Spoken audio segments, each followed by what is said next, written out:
You might have heard a news about Saurabh Ladda. He has committed suicide. It's not yet clear, right? But he's no more. And it's really embarrassing for our country. A guy who has done his BTech from IIT and MBA from IIM, इतना talented बंदा suicide कर लिया है. It's really embarrassing for our whole country. And to be very honest, ये एक सौरभ लद्दा नहीं है, ऐसे बहुत सारे लोग हैं जो ऐसा कर रहे हैं जस्ट बिकॉज ऑफ हमारे कॉर्पोरेट के टॉक्सिक कल्चर की वजह से. और ये मूवमेंट है जिससे हमारे बच्चों को सीखना चाहिए, हमारे आने वाले फ्यूचर जनरेशन को सीखना चाहिए. if you saw such kind of environment, right, you should immediately left that organization. और ये एक बंदे के साथ नहीं हुआ है. मैं अपने फैमिली सर्कल्स में ऐसे कई लोगों को जानता हूँ जिनके साथ ये हुआ है, जहाँ पर फोर्सफुली कंपनी उनके ऊपर प्रेशर डालती है वर्क का. अगर वो नहीं कर पा रहे हैं तो उनसे उनका रेजिग्नेशन मांगा जाता है, या फिर तो उन्हें 9 to 6 वर्क करने के लिए बोलते हैं और 9 से 11 काम करवा रहे हैं, 9 से 12 काम कर रहे हैं. और वो भी एक दिन नहीं, महीने काम किए जा रहे हैं, सैटरडे संडे भी काम किए जा रहे हैं. भाई ऐसे टॉक्सिक और वर्क कल्चर में काम करने से अच्छा नौकरी छोड़ दो. टू बी वेरी ऑनेस्ट, ऐसे नौकरी करने की कोई जरूरत नहीं है. वो लाख रुपए कमा करके भी आपको क्या फायदा जो आपको खर्च करने का समय ही नहीं मिल रहा है. थोड़े कम कमा लो, एक अच्छी ऑर्गेनाइजेशन में जाओ. ऐसा कोई ब्रह्मास्त्र नहीं लिखा हुआ है कि आपको किसी कंपनी में 2 साल काम करने, 3 साल काम करने, 4 साल काम करने. अगर आपको लगता है कि 4 महीने के बाद भी ना ये कंपनी में ऐसा मैनेजमेंट है, इस कंपनी में ऐसी प्रॉब्लम है, भाई छोड़ दो, दूसरी जॉब देख लो. आपकी फैमिली आपके पीछे है. जॉब छोड़ो, दूसरी जगह जाकर के देखो. एचआर आपसे दूसरी कंपनी पूछेगी कि why you are looking for a job change. बोल दो भाई टॉक्सिक कल्चर है. 9 से 6 की बात हुई थी, 9 से 6 नहीं, 9 से 12 काम कर रहा हूँ मैं. Let me tell you one story, right. One of my friend who is working for a big organization, and he's a very famous guy. He's a Salesforce MVP. I'm not going to tell his name here, but वो बंदा बहुत ही dedicated है. And you know, उसने भी bad management का दिन देखा है. वो भी डिप्रेशन में जाके बैठा हुआ था.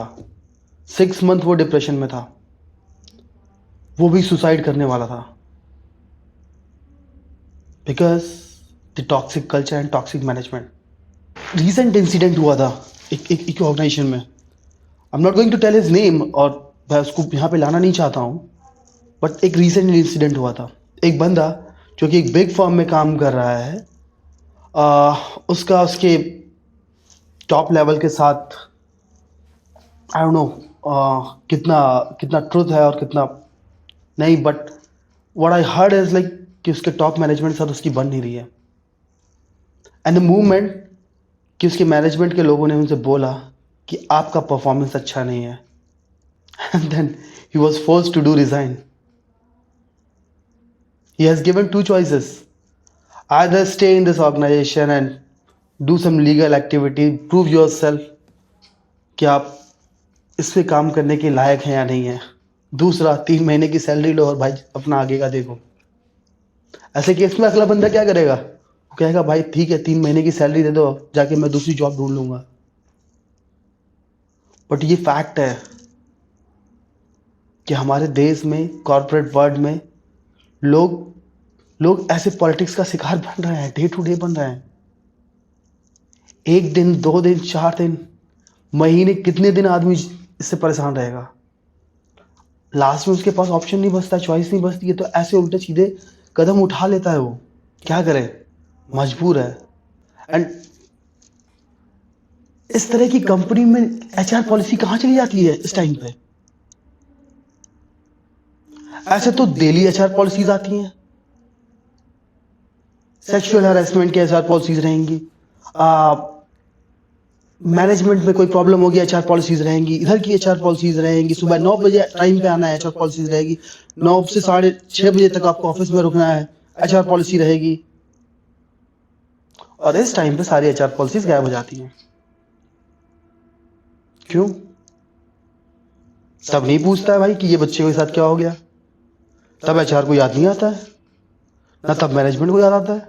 It's clear advice for everyone, अगर आप किसी भी कंपनी में ऐसे टॉक्सिक कल्चर का शिकार हो रहे हैं, immediately come to the social media, उसको एक्सपोज करो, उसको लोगों के सामने लेके आओ कि भाई इस कंपनी में नहीं जाना है। At the end of this video बस इतना ही कहना चाहता हूँ कि जो भी हुआ अच्छा नहीं हुआ। एंड एक और चीज सबसे इम्पोर्टेंट है, उन मैनेजर से और उन मैनेजमेंट के लोगों से, भाई आपके घर पे भी तो बच्चे हैं, आपने बच्चों के साथ भी ऐसे ही करते हो क्या? नहीं करते होगे, फिर दूसरों के बच्चों के साथ क्यों करते हो? क्या है? इसी बात पे तुम्हारे ऊपर मीम बनते हैं, इसी बात पे लोग तुम्हारा मजाक उड़ाते हैं।